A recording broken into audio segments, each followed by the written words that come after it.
Sleep by Haruki Murakami. This is my 17th straight day without sleep. I'm not talking about insomnia. I know what insomnia is. I had something like it in college. Something like it. Because I'm not sure what I had back then was exactly the same as what people refer to as insomnia. I suppose a doctor could have told me. But I didn't see a doctor. I knew it wouldn't do any good. Not that I had any reason to think so. Call it a woman's intuition. I just felt they couldn't help me. So I didn't see a doctor, and I didn't say anything to my parents or friends, because I knew that was exactly what they would tell me to do.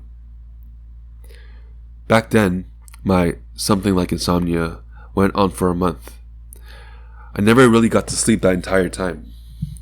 I'd go to bed at night and say to myself, "Alright now, time for some sleep." That was all it took to wake me up. It was instantaneous, like a conditioned reflex. The harder I worked at sleeping, the wider awake I became. I tried alcohol. I tried sleeping pills, but they had absolutely no effect. Finally, as the sky began to grow light in the morning, I'd feel that I might be drifting off. But that wasn't sleep. My fingertips were just barely brushing against the outermost edge of sleep. And all the while, my mind was wide awake. I would feel a hint of drowsiness, but my mind was there, in its own room, on the other side of a transparent wall, watching me. My physical self was drifting through the feeble morning light, and all the while it could feel my mind staring, breathing, close behind it. I was both a body on the verge of sleep and a mind determined to stay awake. This incomplete drowsiness would continue on and off all day. My head was always foggy. I couldn't get an accurate fix on the things around me, their distance, or mass, or texture. The drowsiness would overtake me at regular, wave-like intervals. On the subway, in the classroom, at the dinner table. My mind would slip away from my body. The world would sway soundlessly. I would drop things. My pencil, or my purse, or my fork would clatter to the floor. All I wanted was to throw myself down and sleep. But I couldn't. The wakefulness was always there beside me. I could feel its chilling shadow. It was a shadow of myself. Weird, I would think as the drowsiness overtook me. I'm in my own shadow. I would walk and eat and talk to people inside my drowsiness. And the strangest thing was that no one had noticed. I lost 15 pounds that month, and no one noticed. No one in my family, not one of my friends or classmates, realized that I was going through life asleep. It was literally true. I was going through life asleep. My body had no more feeling than a drowned corpse. My very existence, my life in the world, seemed like a hallucination. A strong wind would make me think that my body was about to be blown to the end of the earth, to some land I had never seen or heard of, where my mind and body would separate forever. Hold tight, I would tell myself, but there was nothing for me to hold on to. And then, when night came, the intense wakefulness would return. I was powerless to resist it. I was locked in its core by enormous force. All I could do was stay awake until morning, eyes wide open in the dark. I couldn't even think. As I lay there, listening to the clock tick off the seconds, I did nothing but stare at the darkness as it slowly deepened and slowly diminished. And then one day it ended, without warning, without any external cause. I started to lose consciousness at the breakfast table. I stood up without saying anything. I may have knocked something off the table. I think someone spoke to me, but I can't be sure. I staggered to my room, crawled into bed in my clothes, and fell fast asleep. I stayed that way for 27 hours. My mother became alarmed and tried to shake me out of it. She actually slapped my cheeks. But I went on sleeping for 27 hours without a break. And when I finally did awaken, I was my old self again. Probably. I have no idea why I became an insomniac then, or why the condition suddenly cured itself. It was like a thick, black cloud brought from somewhere by the wind, a cloud crammed full of ominous things I have no knowledge of. No one knows where such a thing comes from or where it goes. I can only be sure that it did descend on me for a time, and then departed. In any case, what I have now is nothing like that insomnia, nothing at all. I just can't sleep. Not for 1 second. Aside from that simple fact, I'm perfectly normal. I don't feel sleepy, and my mind is as clear as ever. Clearer, if anything. Physically too, I'm normal. My appetite is fine. I'm not fatigued. In terms of everyday reality, there's nothing wrong with me. I just can't sleep. Neither my husband nor my son has noticed that I'm not sleeping, and I haven't mentioned it to them. I don't want to be told to see a doctor. I know it wouldn't do any good. I just know, like before. This is something I have to deal with myself. So they don't suspect a thing. On the surface, our life flows on unchanged. Peaceful. Routine. After I see my husband and son off in the morning, I take my car and go marketing. My husband is a dentist. His office is a 10-minute drive from our condo. He and a dental school friend owns it as partners. That way they can afford to hire a technician and a receptionist. One partner can take the other's overflow. Both of them are good, so for an office that has been in operation for only 5 years, and that opened without any special connections, the place is doing well. Almost too well. I didn't want to work so hard, says my husband, but I can't complain. And I always say, really, you can't. It's true. We had to get an enormous bank loan to open the place. A dental office requires a huge investment in equipment. And the competition is fierce. Patients don't start pouring in the minute you open your doors. Lots of dental clinics have failed for lack of patience.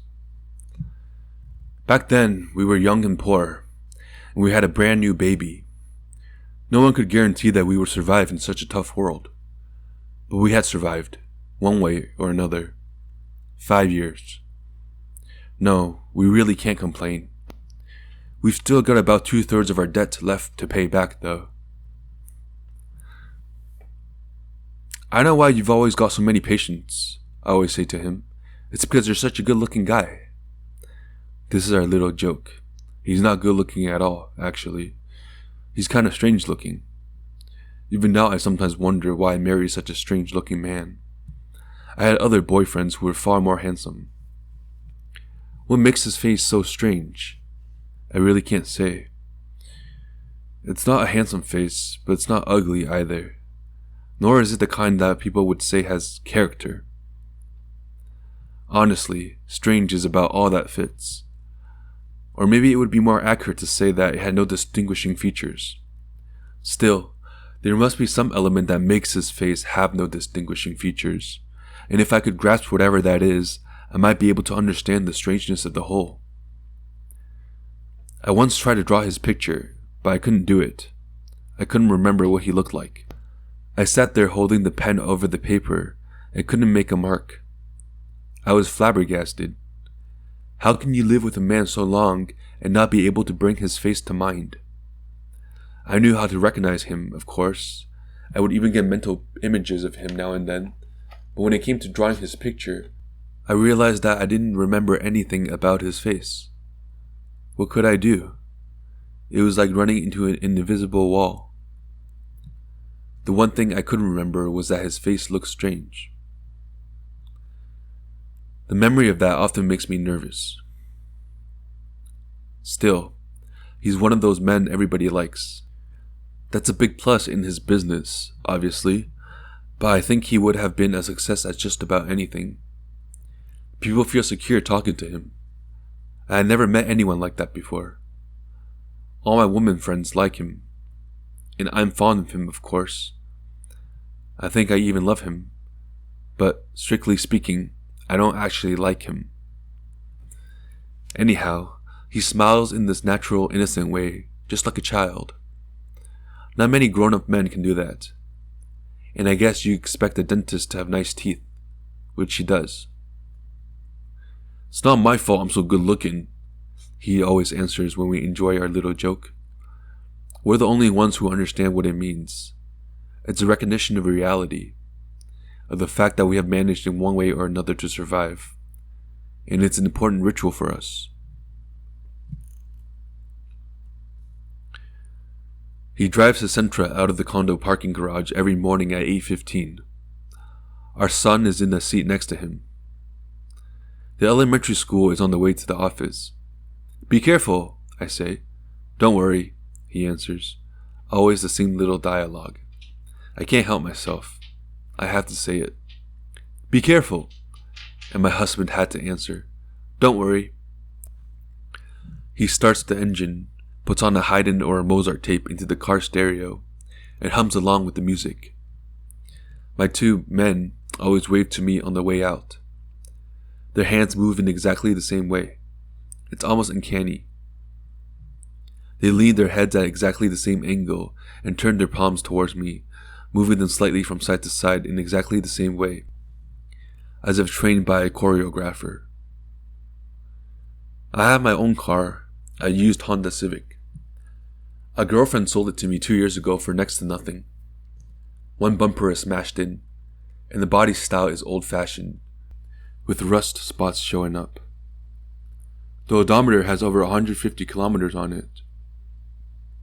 Sometimes, once or twice a month, the car is almost impossible to start. The engine simply won't catch. Still, it's not bad enough to have the thing fixed. If you baby it and let it rest for 10 minutes or so, the engine will start up with a nice solid vroom. Oh well, everybody, gets out of whack once or twice a month. That's life. My husband calls my car your donkey. I don't care, it's mine. I drive my Civic to the supermarket. After marketing, I clean the house and do the laundry. Then I fix lunch. I make a point of performing my morning chores with brisk, efficient movements. If possible, I like to finish my dinner preparations in the morning too. Then the afternoon is all mine. My husband comes home for lunch. He doesn't like to eat out. He says the restaurants are too crowded, the food is no good, and the smell of tobacco smoke gets in his clothes. He prefers eating at home, even with the extra travel time involved. Still, I don't make anything fancy for lunch. I warm up leftovers in the microwave or boil a pot of noodles, so the actual time involved is minimal. And of course, it's more fun to eat with my husband than all alone with no one to talk to. Before, when the clinic was just getting started, there would often be no patient in the first afternoon slot, so the two of us would go to bed after lunch.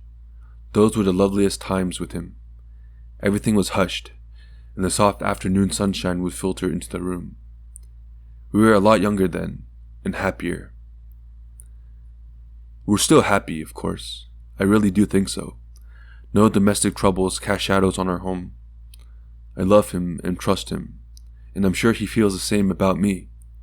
But little by little, as the months and years go by, your life changes. That's just how it is. There's nothing you can do about it. Now, all the afternoon slots are taken. When we finish eating, my husband brushes his teeth, hurries to his car, and goes back to the office. He's got all those 6 teeth waiting for him. But that's alright. We both know you can't have everything your way. After my husband goes back to the office, I take a bathing suit and towel and drive to the neighborhood athletic club. I swim for half an hour. I swim hard. I'm not that crazy about the swimming itself. I just want to keep the flab off. I always like my own figure. Actually, I've never liked my face. It's not bad, but I never really liked it. My body is another matter. I like to stand naked in front of the mirror. I like to study the soft outlines I see there, the balanced vitality. I'm not sure what it is, but I get the feeling that something inside there is very important to me. Whatever it is, I don't want to lose it. I'm 30. When you reach 30, you realize it's not the end of the world. I'm not especially happy about getting older, but it does make some things easier. It's a question of attitude. One thing I know for sure, though. If a 30-year-old woman loves her body and is serious about keeping it looking the way it should, she has to put in a certain amount of effort. I learned that from my mother. She used to be a slim, lovely woman, but not anymore. I don't want the same thing to happen to me. After I had my swim, I used the rest of my afternoon in various ways. Sometimes I'll wander over to the station plaza and window shop. Sometimes I'll go home, curl up on the sofa, and read a book, or listen to the FM station or just rest. Eventually, my son comes home from school. I help him change into his play clothes and give him a snack. When he's through eating, he goes out to play with his friends. He's too young to go to an afternoon cram school, and we aren't making him take piano lessons or anything. Let him play, says my husband. Let him grow up naturally. When my son leaves the house, I have the same little dialogue with him as I do with my husband. Be careful, I say, and he answers, don't worry. As evening approaches, I begin preparing dinner. My son is always back by 6. He watches cartoons on TV. If no emergency patients show up, my husband is home before 7. He doesn't drink a drop and he's not fond of pointless socializing. He almost always comes straight home from work. The 3 of us talk during dinner, mostly about what we've done that day. My son always has the most to say. Everything that happens in his life is fresh and full of mystery. He talks, and we offer our comments. After dinner, he does what he likes. Watches television, or reads, or plays some kind of game with my husband. When he has homework, he shuts himself in his room and does it. He goes to bed at 8:30. I tuck him in and stroke his hair and say goodnight to him and turn off the light.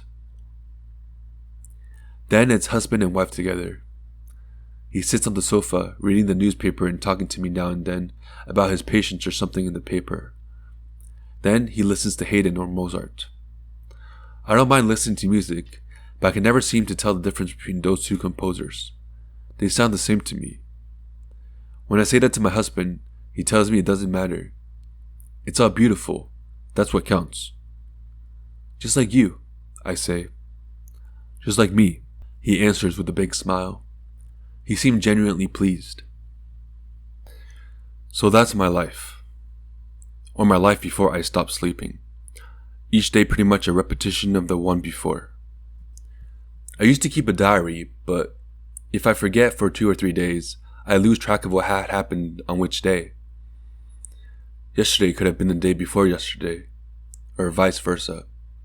I sometimes wonder what kind of life this was, which is not to say that I found it empty. I was, very simply, amazed at the lack of demarcation between the days, at the fact that I was a part of such a life that has swallowed me up so completely, at the fact that my footprints were being blown away before I even had a chance to turn and look at them. Whenever I felt like that, I would look at my face in the bathroom mirror. Just look at it for 15 minutes at a time, my mind a total blank. I'd stare at my face purely as a physical object, and gradually it would disconnect from the rest of me, becoming just something that happened to exist at the same time as myself. And a realization would come to me. This is happening here and now. It's got nothing to do with footprints. Reality and I exist simultaneously at this present moment. This is the most important thing. But now I can't sleep anymore. When I stopped sleeping, I stopped keeping a diary. I remember with perfect clarity that first night I lost the ability to sleep. I was having a repulsive dream. A dark, slimy dream. I don't remember what it was about, but I remember how it felt. Ominous and terrifying.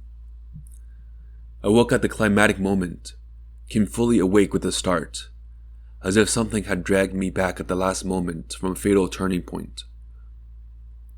Had I remained immersed in the dream for another second, I would have been lost forever. After I woke, my breath came in painful gasps for a time. My arms and legs felt paralyzed.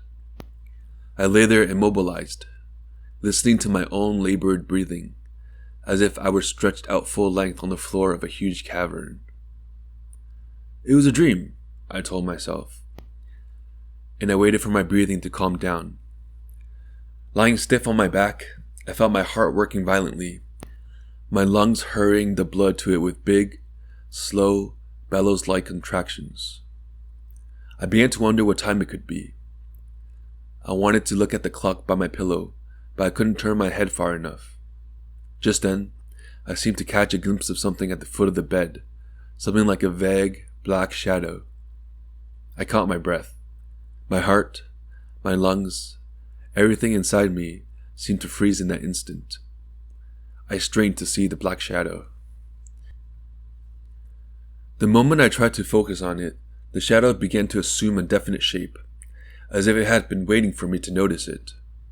Its outline became distinct, and began to be filled with substance, and then with details. It was a gaunt old man, wearing a skin-tight black shirt. His hair was gray and short, his cheeks sullen. He stood at my feet, perfectly still. He said nothing, but his piercing eyes stared at me. They were huge eyes, and I could see the red network of veins in them. The old man's face wore no expression at all. It told me nothing. It was like an opening in the darkness. This was no longer the dream I knew.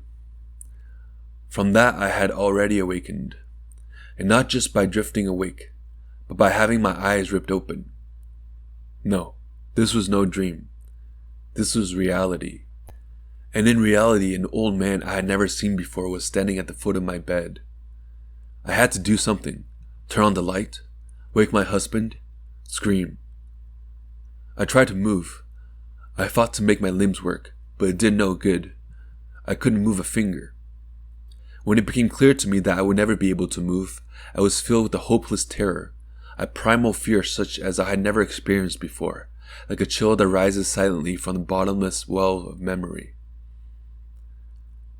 I tried to scream, but I was incapable of producing a sound or even moving my tongue. All I could do was look at the old man. Now I saw that he was holding something. A tall, narrow, rounded thing that shone white. As I stared at this object, wondering what it could be, it began to take on a definite shape, just as the shadow had earlier. It was a pitcher, an old-fashioned porcelain pitcher. After some time, the man raised the pitcher and began pouring water from it onto my feet. I could not feel the water. I could see it and hear it splashing down on my feet, but I couldn't feel a thing. The old man went on and on pouring water over my feet. Strange. No matter how much he poured, the pitcher never ran dry. I began to worry that my feet would eventually rot and melt away. Yes, of course they would rot. What else could they do with so much water pouring over them? When it occurred to me that my feet were going to rot and melt away, I couldn't take it any longer. I closed my eyes and let out a scream so loud it took every ounce of strength I had. But it never left my body.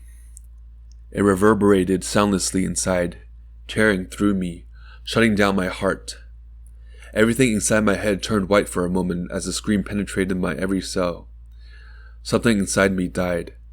Something melted away, leaving only a shuddering vacuum. An explosive flash incinerated everything my existence depended on.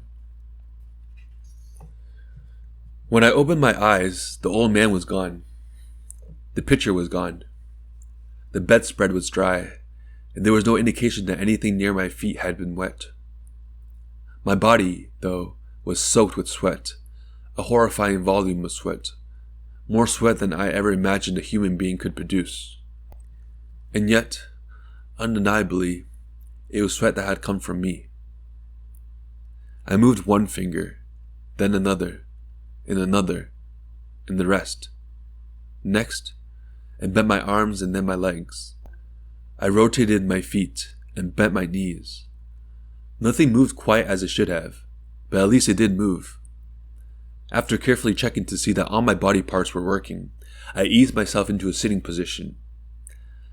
In the dim light filtering in from the street lamp, I scanned the entire room from corner to corner. The old man was definitely not there. The clock by my pillow said 12:30. I had been sleeping for only an hour and a half. My husband was sound asleep in his bed. Even his breathing was inaudible. He always sleeps like that, as if all mental activity in him had been obliterated. Almost nothing can wake him. I got out of bed and went into the bathroom. I threw my sweat-soaked nightgown into the washing machine and took a shower. After putting on a fresh pair of pajamas, I went into the living room, switched on the floor lamp beside the sofa, and sat there drinking a full glass of brandy. I almost never drink. Not that I have a physical incapability with alcohol, as my husband does. In fact, I used to drink quite a lot, but after marrying him, I simply stopped. Sometimes when I had trouble sleeping, I would take a sip of brandy, but that night I felt I wanted a whole glass to quiet my overwrought nerves. The only alcohol in the house was a bottle of Remy Martin we kept in the sideboard. It had been a gift. I don't even remember who gave it to us. It was so long ago. The bottle wore a thin layer of dust. We had no real brandy glasses, so I just poured it into a regular tumbler and sipped it slowly. I must have been in a trance, I thought. I had never experienced such a thing, but I had heard about trances from a college friend who had been through one. Everything was incredibly clear, she had said. You can't believe it's a dream. I didn't believe it was a dream when it was happening, and now I still don't believe it was a dream. Which is exactly how I felt.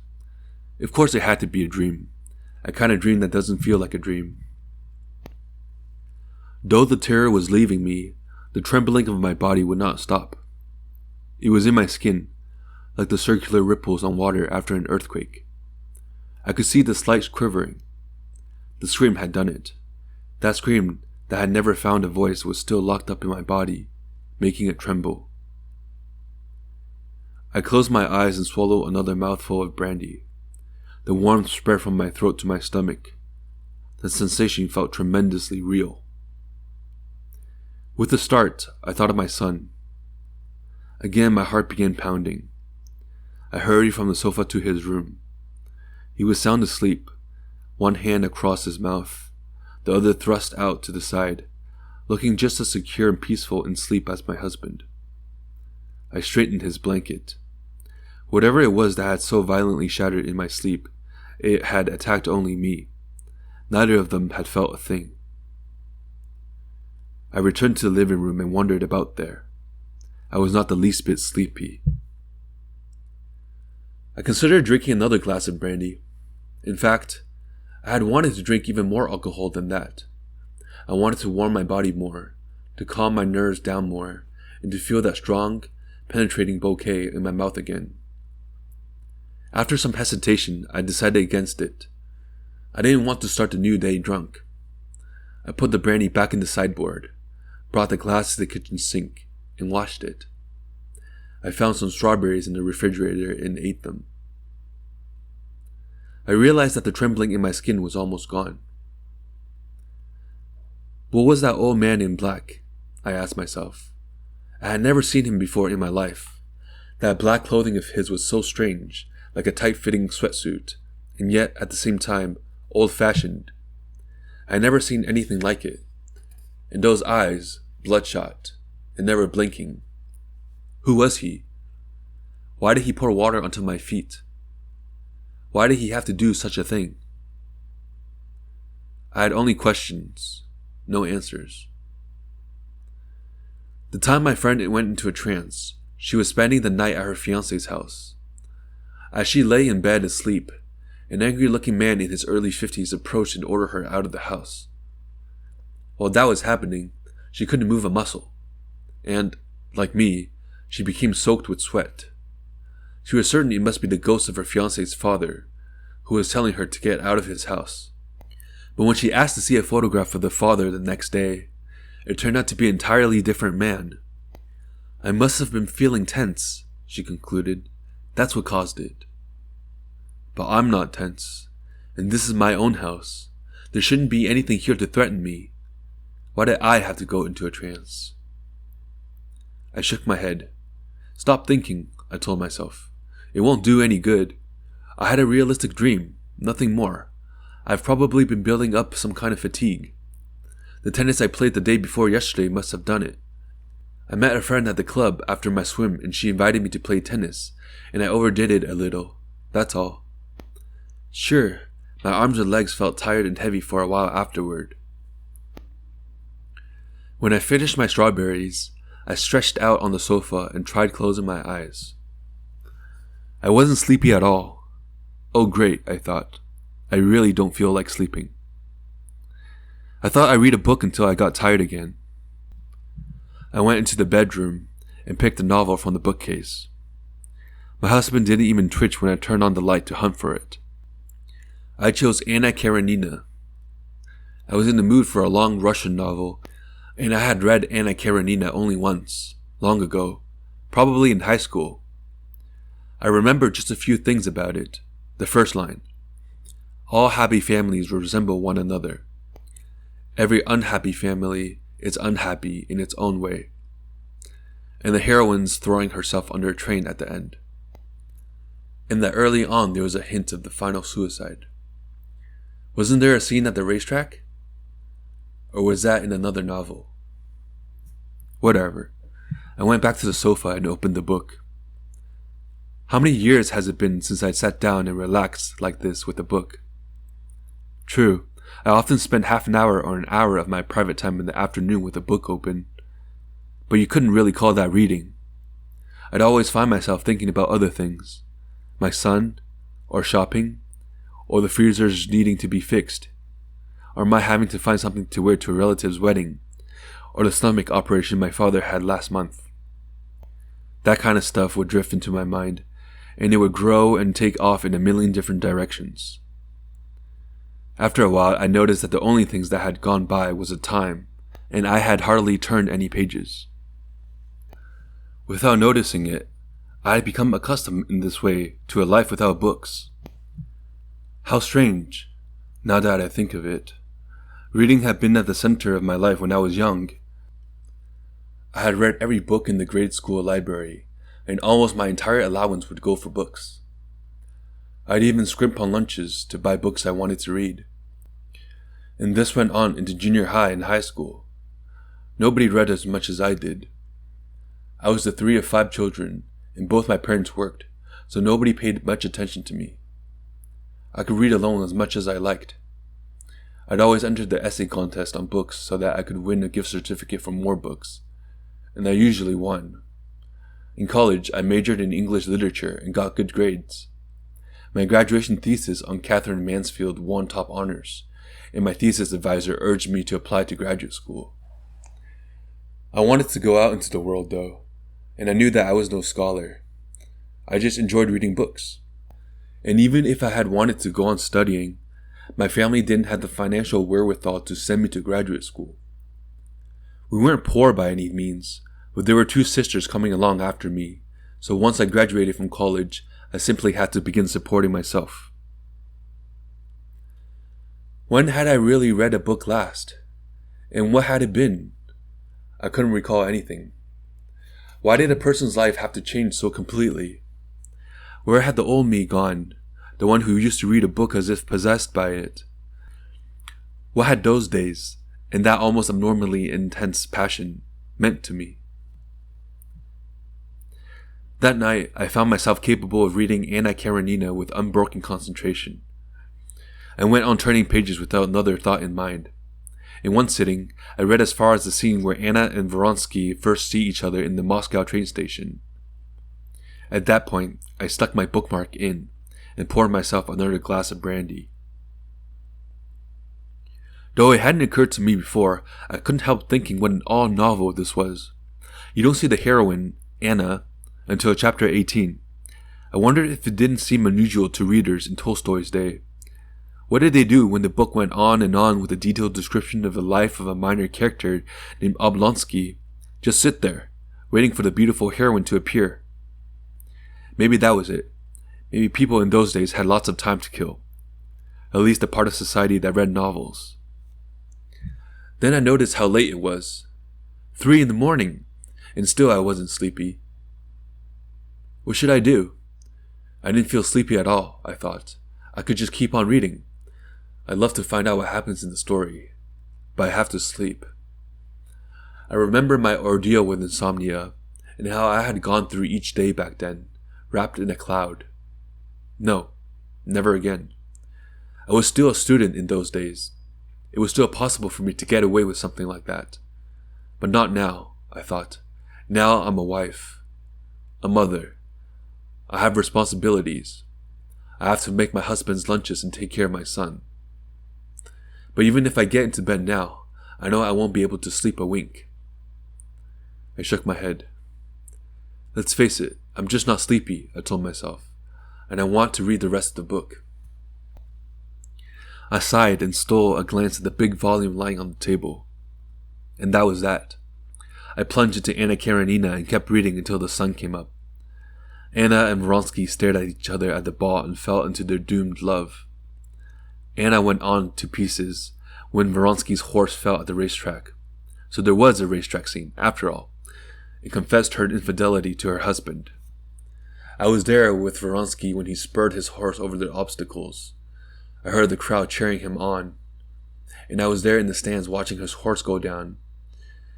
When the window brightened with the morning light, I laid down the book and went into the kitchen for a cup of coffee. My mind was filled with scenes from the novel, and with a tremendous hunger obliterating any other thoughts. I cut 2 slices of bread, spread them with butter and mustard, and had a cheese sandwich. My hunger pangs were almost unbearable. It was rare for me to feel that hungry.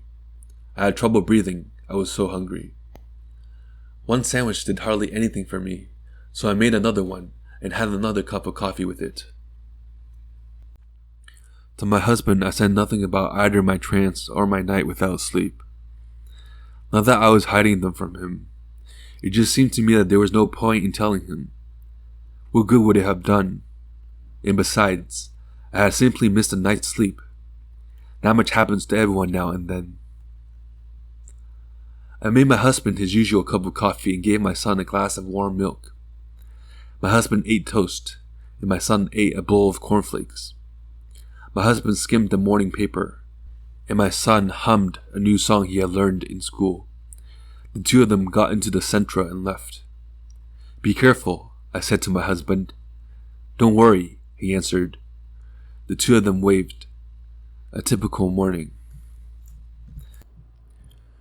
After they were gone, I sat on the sofa and thought about how to spend the rest of the day.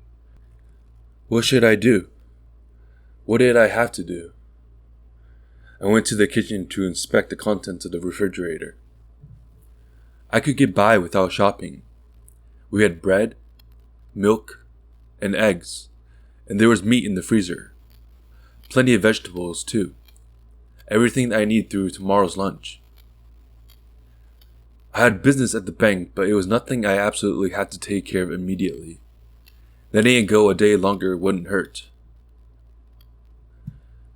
I went back to the sofa and started reading the rest of Anna Karenina. Until that reading, I hadn't realized how little I remembered of what goes on in the book. I recognized virtually nothing. The characters, the scenes, nothing. I might as well have been reading a whole new book. How strange. I must have been deeply moved at the time I first read it, but now there was nothing left.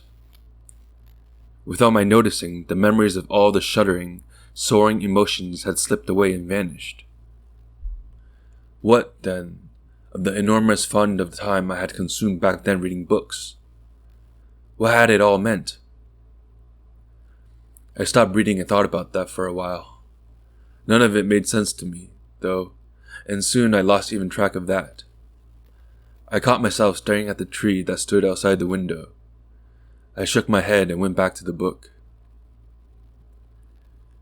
Just after the middle of volume 3, I found a few crumbling flakes of chocolate stuck between the pages. I must have been eating chocolate as I read the novel when I was in high school. I used to like to eat and read. Come to think of it, I hadn't touched chocolate since my marriage. My husband doesn't like me to eat sweets, and we almost never give them to our son. We don't usually keep that kind of thing around the house. As I looked at the whitened flakes of chocolate from over a decade ago, I felt a tremendous urge to have the real thing. I wanted to eat chocolate while reading Anna Karenina, the way I did back then. I couldn't bear to be denied it for another moment. Every cell in my body seemed to be panting with this hunger for chocolate. I slipped a cardigan over my shoulders and took the elevator down. I walked straight to the neighborhood candy shop and bought 2 of the sweetest looking milk chocolate bars they had. As soon as I left the shop, I tore one open and started eating it while walking home. The luscious taste of milk chocolate spread through my mouth. I could feel the sweetness being absorbed directly in every part of my body. I continued eating in the elevator, steeping myself in the wonderful aroma that filled the tiny space. Heading straight for the sofa, I started reading Anna Karenina and eating my chocolate. I wasn't the least bit sleepy. I felt no physical fatigue either. I could have gone on reading forever. When I finished the first chocolate bar, I opened the second and ate half of that. About 2/3 of the way through volume 3, I looked at my watch. 11:40. 11:40? My husband would be home soon. I closed the book and hurried to the kitchen. I put water in a pot and turned on the gas. Then I minced some scallions and took out a handful of buckwheat noodles for boiling. While the water was heating, I soaked some dried seaweed, cut it up, and topped it with the vinegar dressing. I took a block of tofu from the refrigerator and cut it into cubes. Finally, I went into the bathroom and brushed my teeth to get rid of the chocolate smell. At almost the exact moment the water came to a boil, my husband walked in. He had finished work a little earlier than usual, he said. Together, we ate the buckwheat noodles. My husband talked about a new piece of dental equipment he was considering bringing into the office. A machine that would remove plaque from patients' teeth far more thoroughly than anything he had used before, and in less time. Like all such equipment, it was quite expensive, but it would pay for itself soon enough. More and more patients were coming in just for a cleaning these days. "What do you think?" he asked me. I didn't want to think about a plaque on people's teeth, and I especially didn't want to hear or think about it while I was eating. My mind was filled with hazy images of Vronsky falling off his horse. But of course, I couldn't tell my husband that. He was deadly serious about the equipment. I asked him the price and pretended to think about it. "Why not buy it if you need it?" I said. "The money will work out one way or another. You wouldn't be spending it for fun, after all." "That's true," he said. "I wouldn't be spending it for fun." Then he continued eating his noodles in silence. Perched on a branch of the tree outside the window, a pair of large birds were chirping. I watched them half-consciously. I wasn't sleepy. I wasn't the least bit sleepy. Why not? While I cleared the table, my husband sat on the sofa reading the paper. Anna Karenina lay there beside him, but he didn't seem to notice. He had no interest in whether I read books. After I finished washing the dishes, my husband said, "I've got a nice surprise today. What do you think it is?" "I don't know," I said. "My first afternoon patient has cancelled. I don't have to be back in the office till 1:30. He smiled. I couldn't figure out why this was supposed to be such a nice surprise. I wonder why I couldn't. It was only after my husband stood up and drew me toward the bedroom that I realized what he had in mind. I wasn't in the mood for it at all. I didn't understand why I should have sex then. All I wanted was to get back to my book. I wanted to stretch out alone on the sofa and munch on chocolate while I turned the pages of Anna Karenina. All the time I had been washing the dishes, my only thought had been of Vronsky and of how an author like Tolstoy managed to control his characters so skillfully. He described them with a wonderful precision, but that very precision somehow denied them a kind of salvation, and this finally, I closed my eyes and pressed my fingertips to my temple. I'm sorry, I've had a kind of a headache all day. What an awful timing. I had often had some truly terrible headaches, so he accepted my explanation without a murmur. "You'd better lie down and get some rest," he said. "You've been working too hard." "It's really not that bad," I said. He relaxed on the sofa until 1 o'clock, listening to music and reading the paper, and he talked about dental equipment again. He bought the latest high-tech stuff and it was obsolete in 2 or 3 years. So then you had to keep replacing everything. The only ones who had made any money were the equipment manufacturers. That kind of talk. I offered a few clucks, but I was hardly listening. After my husband went back to the office, I folded the paper and pounded the sofa cushions until they were puffed up again. Then I leaned on the windowsill, surveying the room. I couldn't figure out what was happening. Why wasn't I sleepy? In the old days, I had done all-nighters any number of times, but I had never stayed awake this long. Ordinarily, I would have been sound asleep after so many hours, or, if not asleep, impossibly tired. But I wasn't the least bit sleepy. My mind was perfectly clear. I walked into the kitchen and warmed up some coffee. I thought, now what should I do?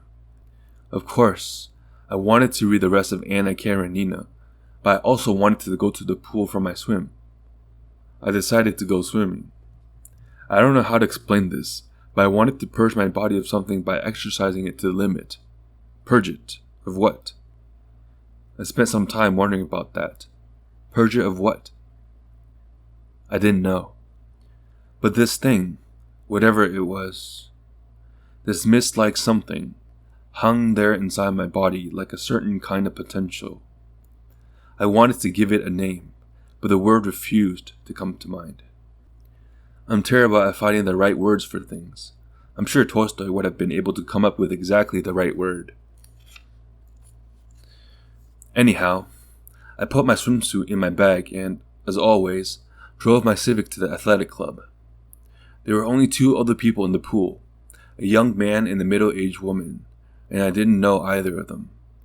A bored-looking lifeguard was on duty. I changed into my bathing suit, put on my goggles, and swam my usual 30 minutes. But something wasn't enough, and swam another 15 minutes, ending with a crawl at maximum speed for 2 full lengths. I was out of breath, but I still felt nothing but energy welling up inside my body. The others were staring at me when I left the pool. It was still a little before 3 o'clock, so I drove to the bank and finished my business there. I considered doing some shopping at the supermarket, but I decided instead to head straight for home. There, I picked up Anna Karenina where I had left off, eating what was left of the chocolate. When my son came home at 4 o'clock, I gave him a glass of juice and some fruit gelatin that I had made. Then, I started on dinner. I defrosted some meat from the freezer and cut up some vegetables in preparation for stir-frying. I made miso soup and cooked the rice. All of these tasks I took care of with tremendous mechanical efficiency. I went back to Anna Karenina. I was not tired. At 10 o'clock, I got into my bed, pretending that I would be sleeping there near my husband.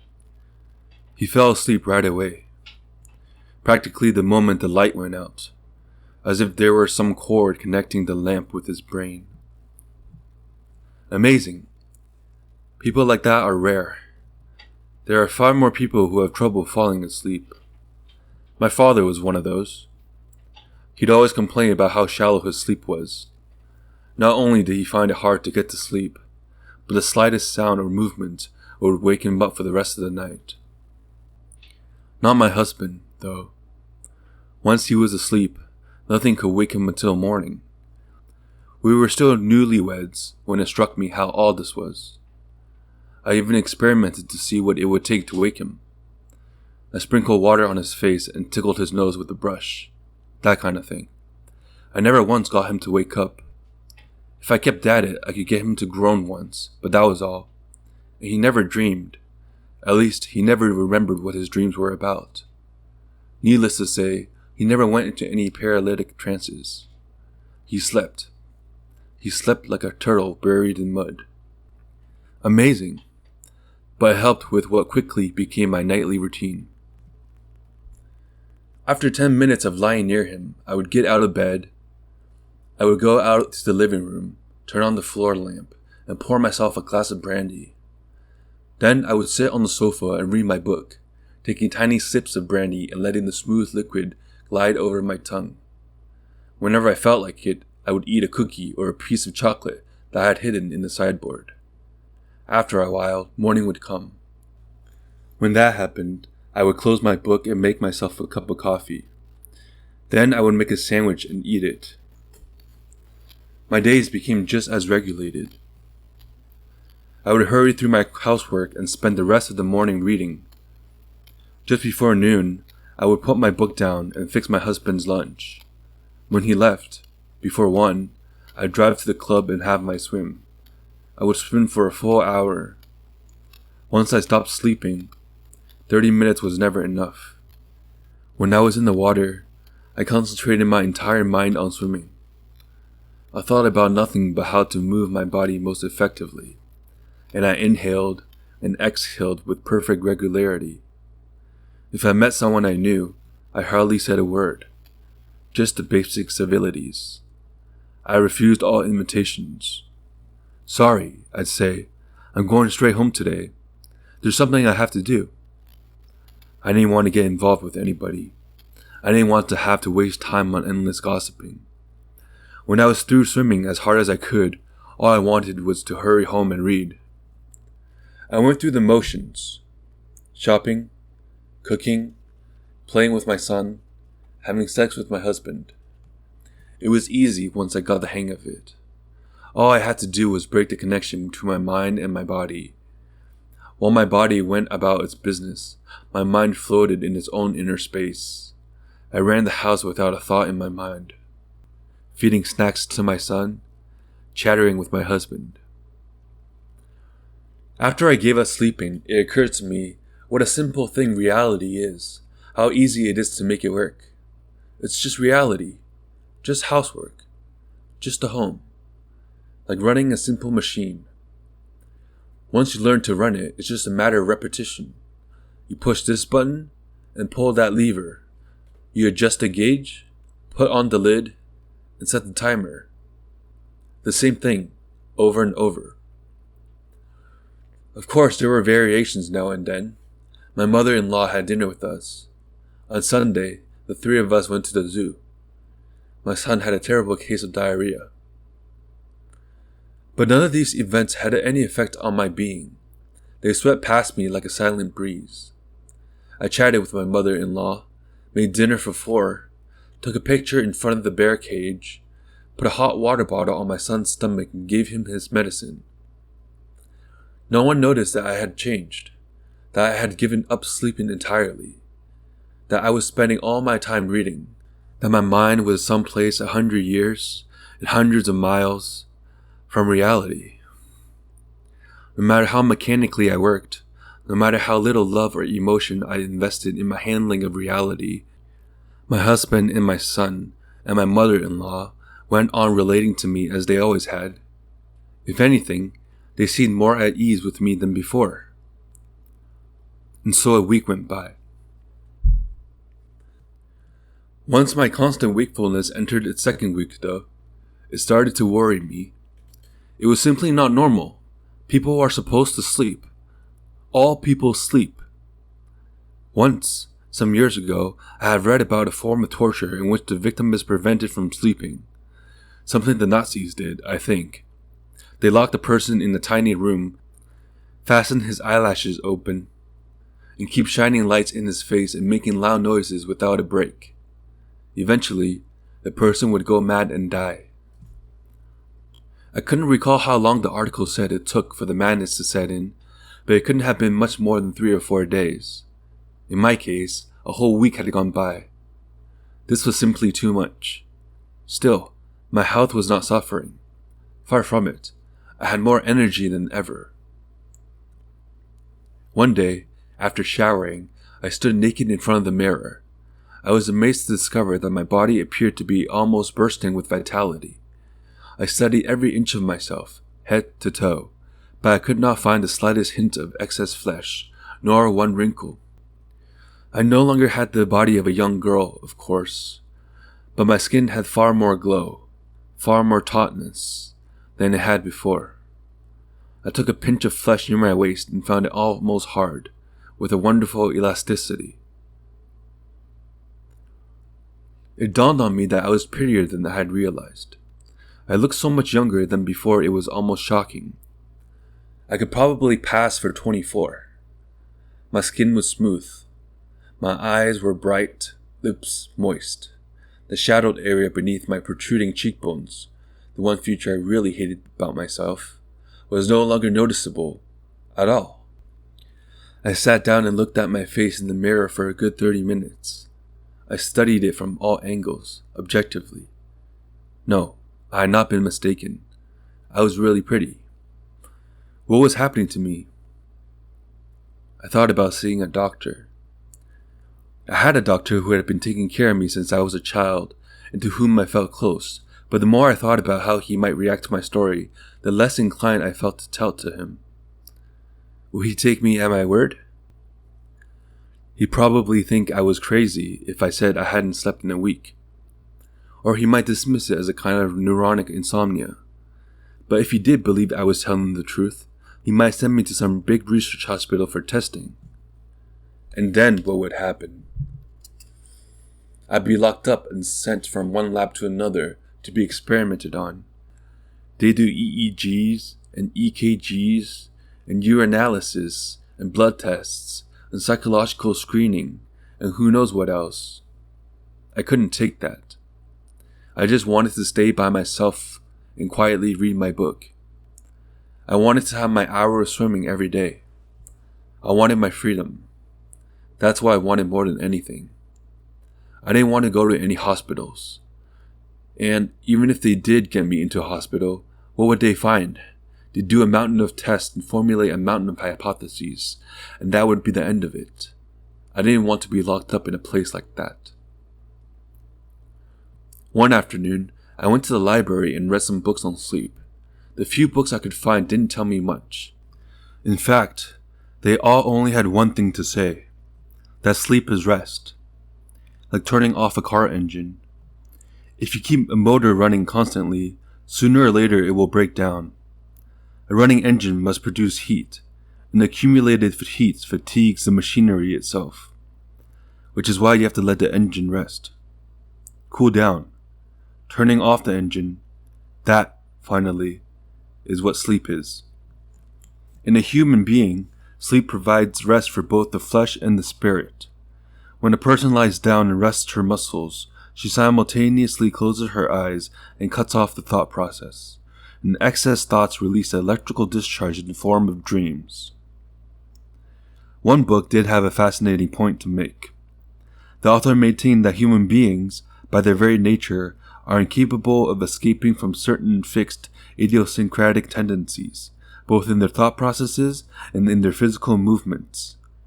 People unconsciously fashion their own action and thought tendencies, which under normal circumstances never disappear.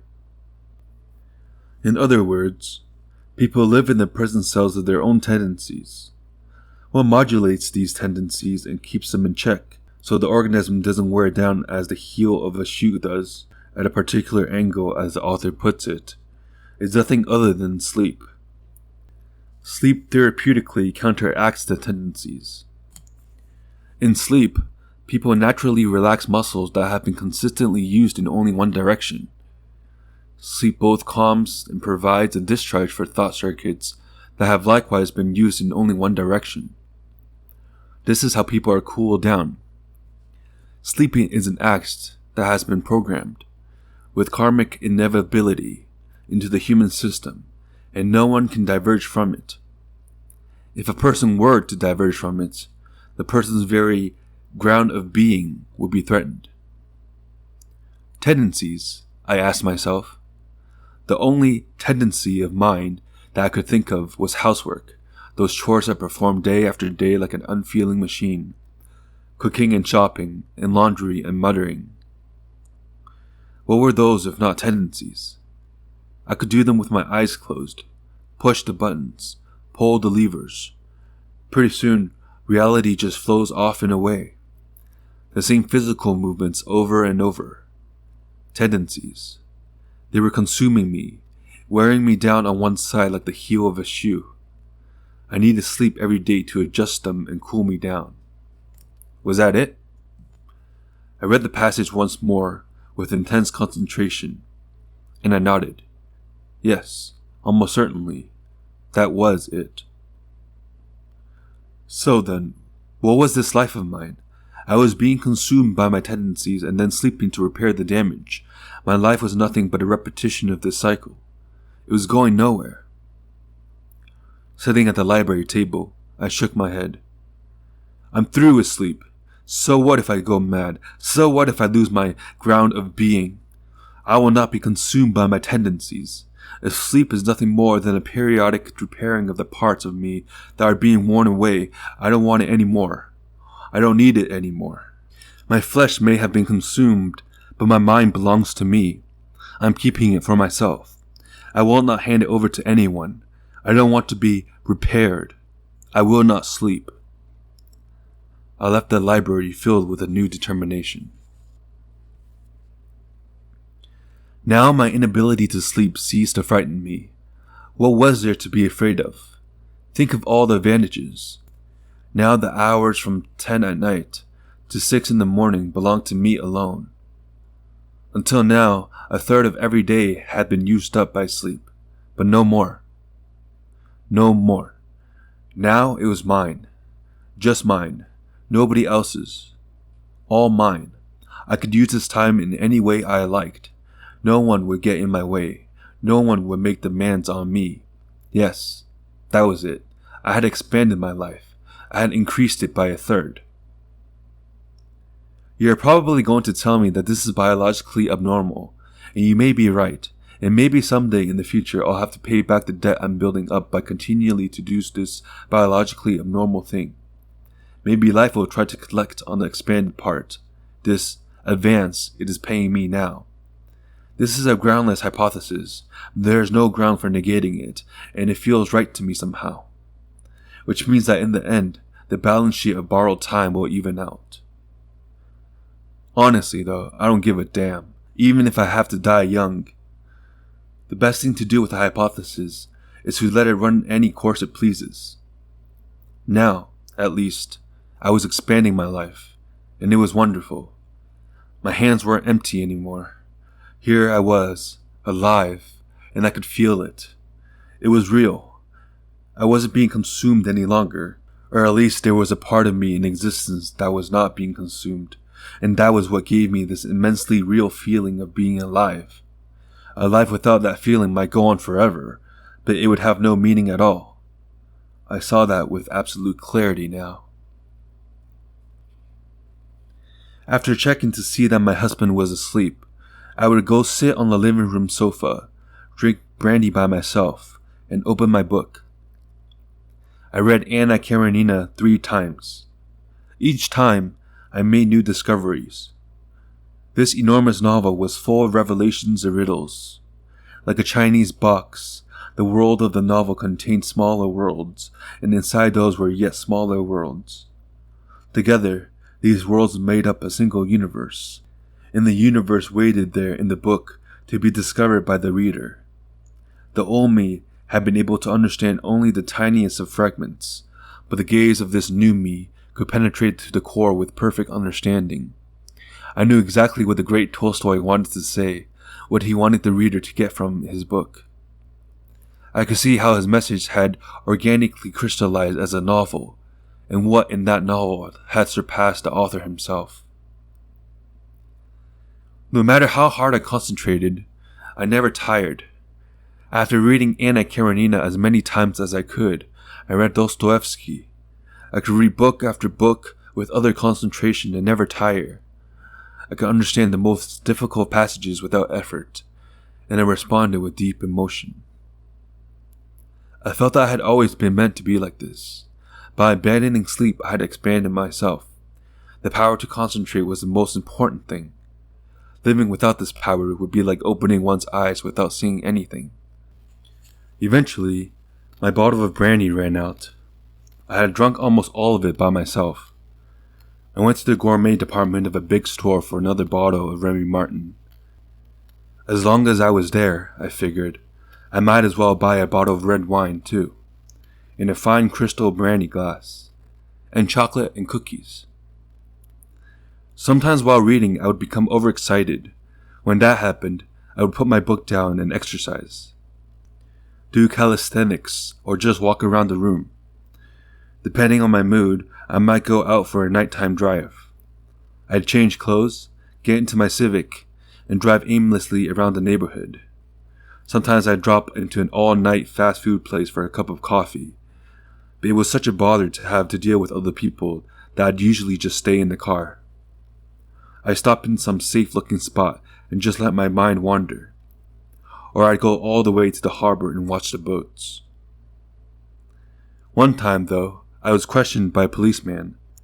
It was 2:30 in the morning, and I was parked under a street lamp near the pier, listening to the car radio and watching the lights of the ships passing by. He knocked on my window. I lowered the glass. He was young and handsome and very polite. I explained to him that I couldn't sleep. He asked for my license and studied it for a while. "There was a murder here last month," he said. 3 young men attacked a couple. They killed the man and raped the woman. I remember having read about the incident. I nodded. "If you don't have any business here, ma'am, you better not hang around here at night." I thanked him and said I would leave. He gave me my license back. I drove away. That was the only time anyone talked to me. Usually I would drift through the streets at night for an hour or more, and no one would bother me. Then I would park in our underground garage, right next to my husband's white Sentra.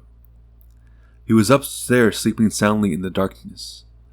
I listened to the crackle of the hot engine cooling down, and when the sound died, I'd go upstairs. The first thing I would do when I got inside was to check to make sure my husband was asleep, and he always was. Then I checked my son, who was always sound asleep too. They didn't know a thing. They believed that the world was as it had always been, unchanging. But they were wrong. It was changing in ways they could never guess.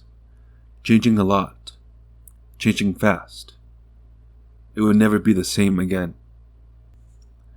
One time, I stood and stared at my sleeping husband's face.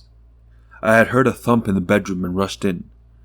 The alarm clock was on the floor. He had probably knocked it down in his sleep. But he was sleeping as soundly as ever, completely unaware of what he had done. What would it take to wake this man? I picked up the clock and put it back on the night table. Then I folded my arms and stared at my husband. How long had it been? Years, since the last time I had studied his face as he slept. I had done it a lot when we were first married. That was all it took to relax me and put me in a peaceful mood. I'll be safe as long as he goes on sleeping peacefully like this, I tell myself. Which is why I spent a lot of time watching him in his sleep. But somewhere along the way, I had given up the habit. When had that been? I tried to remember.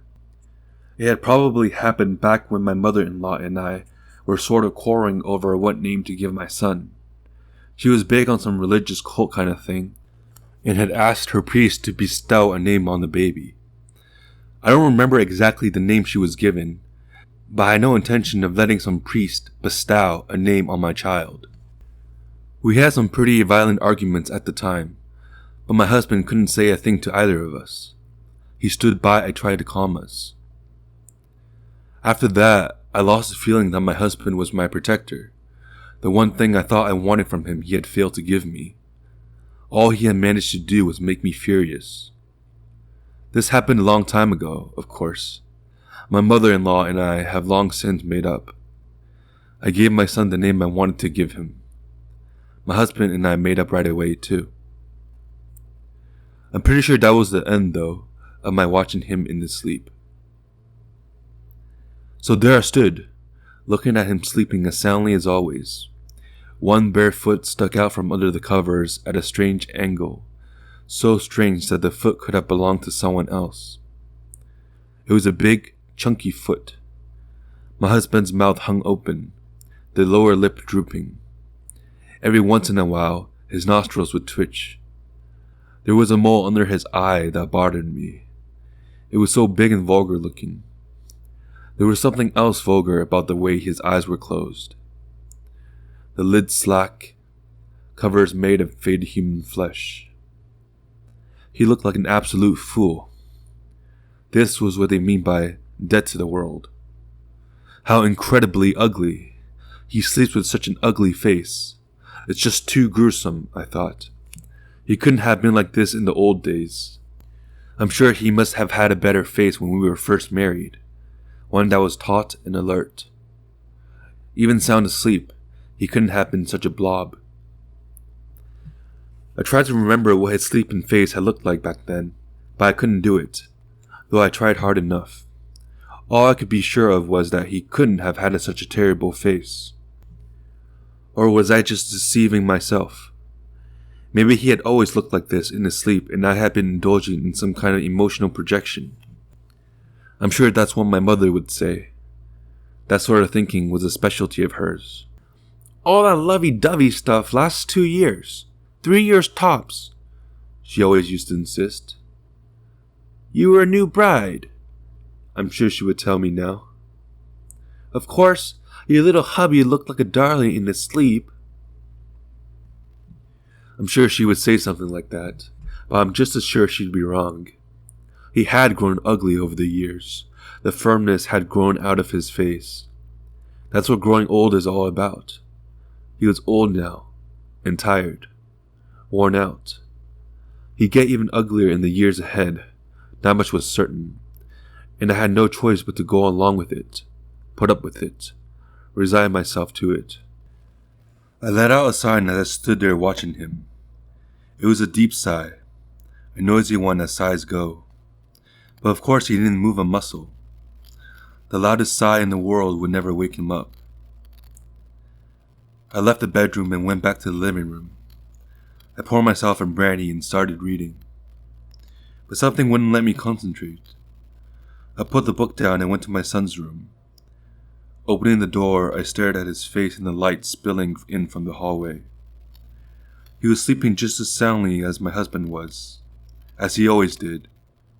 I watched him in his sleep, looked at his smooth, nearly featureless face.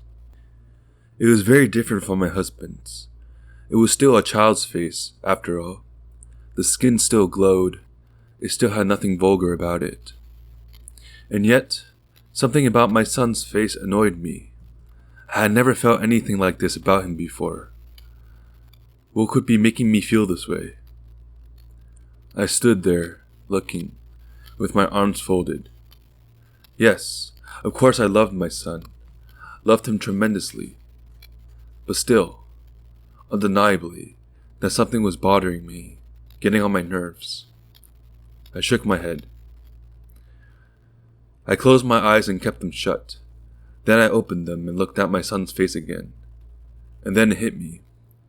What bothered me about my son's sleeping face was that it looked exactly like my husband's, and exactly like my mother-in-law's. Stubborn, self-satisfied. It was in their blood, a kind of arrogance I hated in my husband's family. True, my husband is good to me. He's sweet and gentle, and he's careful to take my feelings into account. He's never fooled around with any other woman, and he works hard. He's serious, and he's kind to everybody. My friends all tell me how lucky I am to have him. And I can't fault him either, which is exactly what galls me sometimes. His very absence of faults makes for a strange, rigidity that excludes imagination. That's what grates on me so. And that was exactly the kind of expression my son had on his face as he slept. I shook my head again. This little boy is a stranger to me, finally. Even after he grows up, he'll never be able to understand me, just as my husband can hardly understand what I feel now. I love my son, no question, but I sense that someday I would no longer be able to love this boy with the same intensity. Not a very maternal thought. Most mothers never have thoughts like that. But as I stood there looking at him sleep, I knew with absolute certainty that one day I would come to despise him. The thought made me terribly sad. I closed his door and turned out the hall light. I went to the living room sofa, sat down, and opened my book. After reading a few pages, I closed it again. I looked at the clock. A little before 3. I wondered how many days it had been since I stopped sleeping. The sleeplessness started the Tuesday before last, which made this the 17th day. Not one wink of sleep in 17 days. 17 days and 17 nights. A long, long time. I couldn't even recall what sleep was like. I closed my eyes and tried to recall the sensation of sleeping, but all that existed for me inside was a wakeful darkness. A wakeful darkness. What I called to mind was death. Was I about to die? And if I died now, what would my life have amounted to? There was no way I could answer that. Alright then, what was death? Until now, I had conceived of sleep as a kind of model for death. I had imagined death as an extension of sleep. A far deeper sleep than ordinary sleep. A sleep devoid of all consciousness. Eternal rest. A total blackout. But now I wondered if I had been wrong. Perhaps death was a state entirely unlike sleep, something that belonged to a different category altogether, like the deep, endless, wakeful darkness I was seeing now. No, that would be too terrible. If the state of death was not to be a rest for us, then what was going to redeem this imperfect life of ours, so fraught with exhaustion? Finally, though, no one knows what death is. Who has ever truly seen it? No one, except the ones who are dead. No one living knows what death is like. They can only guess, and the best guess is still a guess. Maybe death is a kind of rest, but reasoning can't tell us that. The only way to find out what death is to die. Death can be anything at all. An intense terror overwhelmed me at the thought. A stiffening chill ran down my spine. My eyes were still shut tight. I had lost the power to open them. I stared at the thick darkness that stood planted in front of me, a darkness as deep and hopeless as the universe itself. I was all alone. My mind was in deep concentration and expanding. If I had wanted to, I could have seen into the uttermost depths of the universe, but I decided not to look. It was too soon for that. If death was like this, if to die meant being eternally awake and staring into the darkness like this, what should I do? At last, I managed to open my eyes. I gulped down the brandy that was left in my glass. I'm taking off my pajamas and putting on jeans, a t-shirt, and a windbreaker. I tie my hair back in a tight ponytail, tuck it under the windbreaker, and put on a baseball cap of my husband's. In the mirror, I look like a boy. Good. I put on sneakers and go down to the garage. I slip in behind the steering wheel, turn the key, and listen to the engine hum. It sounds normal. Hands on the wheel, I take a few deep breaths. Then I shift into gear and drive out of the building. The car is running better than usual. It seems to be gliding across a sheet of ice. I ease it into higher gear, move out of the neighborhood, and enter the highway to Yokohama. It's only 3 a.m, but the number of cars on the road is by no means small. Huge semis roll past, shaking the ground as they head east. Those guys don't sleep at night. They sleep in the daytime and work at night for greater efficiency. What a waste. I could work day and night. I don't have to sleep. This is biologically unnatural, I suppose, but who really knows what is natural? They just infer it inductively. I'm beyond that. A priori. An evolutionary leap. A woman who never sleeps. An expansion of consciousness. I have to smile. A priori. An evolutionary leap. Listening to the car radio, I drive into the harbor. I want classical music, but I can't find a station that broadcasts it at night. Stupid Japanese rock music. Love songs sweet enough to rot your teeth. I give up searching and listen to those. They make me feel like I'm in a far-off place, away from Mozart and Haydn. I pull into one of the white outlined spaces in the big parking lot at the waterfront park and cut my engine. This is the brightest area of the lot, under a lamp, and wide open all around. Only one car is parked here. An old white two-door coupe of the kind that young people like to drive. Probably a couple in there now, making love. No money for a hotel room. To avoid trouble, I pull my hat low, try not to look like a woman. I check to see that my doors are locked. Half-consciously, I let my eyes wander through the surrounding darkness, when all of a sudden I remember a drive I took with my boyfriend the year I was a college freshman. We parked and got into some very heavy petting. He couldn't stop, he said, and he begged me to let him put it in. But I refused. Hand on the steering wheel, listening to the music, I tried to bring back the scene. But I can't recall his face. It seemed to have happened such an incredibly long time ago. All the memories I have from the time before I stopped sleeping seem to be moving away with accelerating speed. It feels so strange, as if the me who used to go to sleep every night is not the real me, and the memories from back then are not really mine. This is how people change. But nobody realizes it. Nobody notices. Only I know what happens. I could try to tell them, but they wouldn't understand. They wouldn't believe me. Or if they did believe me, they would have absolutely no idea what I'm feeling. They would only see me as a threat to their inductive worldview. I am changing, though. Really changing. How long have I been sitting here? Hands on the wheel, eyes closed, staring into the sleepless darkness. Suddenly, I'm aware of a human presence, and I come to myself again. There's somebody out there. I open my eyes and look around.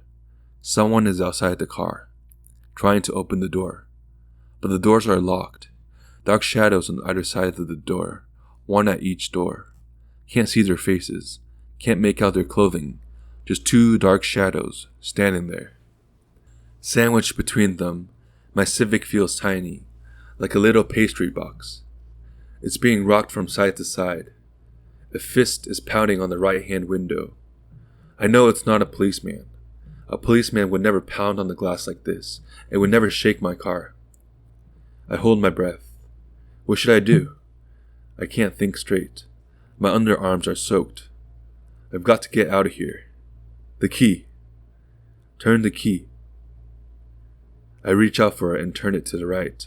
The starter grinds. The engine doesn't catch. My hand is shaking. I close my eyes and turn the key again. No good. A sound like fingernails clawing a giant wall. The motor turns and turns. The men, the dark shadows, keep shaking my car. The swings get bigger and bigger. They're going to tip me over. There's something wrong. Just calm down and think. Then everything will be okay. Think. Just think. Slowly. Carefully. Something is wrong. Something is wrong. But what? I can't tell. My mind is crammed full of thick darkness. It's not taking me anywhere. My hands are shaking. I try pulling out the key and putting it back in again, but my shaking hand can't find the hole. I try again and drop the key. I curl over and try to pick it up. but I can't get hold of it. The car is rocking back and forth. My forehead slams against the steering wheel. I'll never get the key.